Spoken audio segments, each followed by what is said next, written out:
Brian Cornell, CEO of Target, welcome to Stanford into Systems Leadership. It is great to be here. Brian, tell us a little bit about the recent successes of Target. At a time when retail has been struggling, you've had a good run the last 6 to 12 months. What's made that possible?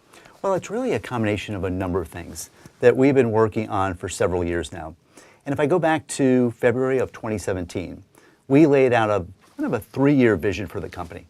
We said we were going to invest billions of dollars. At that point, I said $7 billion over a 3-year period. To invest in reimagining our stores, in building new smaller stores in urban centers and on college campuses, reinvest in our brands, invest in technology and fulfillment capabilities, and make a big investment in our people. And the success we're seeing right now is really a combination of all those elements starting to mature, we're executing at scale, and they're all starting to work together. That's driving, for us, great top-line growth, market share gains, and importantly, more traffic in our stores and visits to our site. So let's talk about that. How do you envision the customer experience over the next 5 to 10 years and that blend between digital and physical? Yeah, I actually think blend is the right term. And I think from a consumer standpoint, they've really lost sight of whether they're shopping in a physical environment or a digital environment. In most cases, their shopping starts with that mobile phone in their hands, that digital device. And it's how they decide where they're going to shop, what they're looking for. If you walked one of our Target stores this afternoon, I guarantee you we'd find consumers with a phone in their hand. They'd be looking at their latest Pinterest. They'd be checking things on their favorite digital site. They'd have their shopping list there. So that device really guides them through the shopping experience. So I think more and more, there's a blurring and a blending that's taking place, and it's a combination of both. And I think the consumer today is enjoying the fact that shopping's become really easy. They get the best of both. They get a physical experience when they want it. When they don't have time, they can shop from their desk or from their classroom. Our kids are never on their phones when Let's we're in hope class. not. But they're constantly in touch, and we've made it really easy now for them to interface with our brand on their own terms. So Target has a very large presence here in the Valley. You have many, many data scientists and data analytics.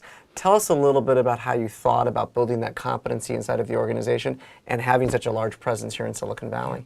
So when we dropped back several years ago and started thinking about building the Target of the future, it really started with an investment in understanding the consumer and really understanding what they were looking for and how do we build the capabilities, starting with data science, to really guide us through that journey.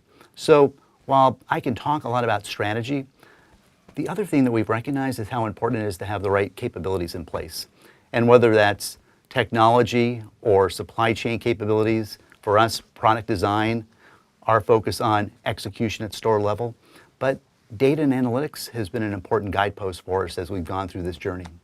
Is it hard to recruit people in this area when they may not be familiar with all of the capabilities that Target has, or what's that been like?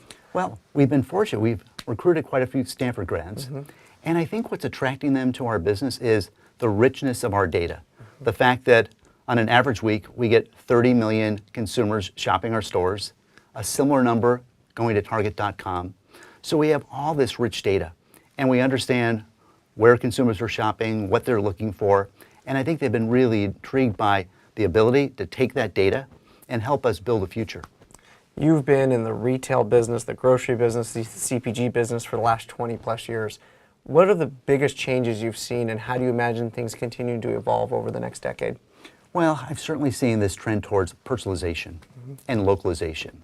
And if I think about the changes in consumer packaged goods, in some cases, those big brands that you and I grew up with, well, they've been replaced by smaller, local, niche brands, brands that we didn't see when we grew up, and they're being regionalized across the country. So I think the consumer today is looking for that unique, personalized experience, whether they're shopping at a Target store or they're walking through a local store right here on the Stanford campus.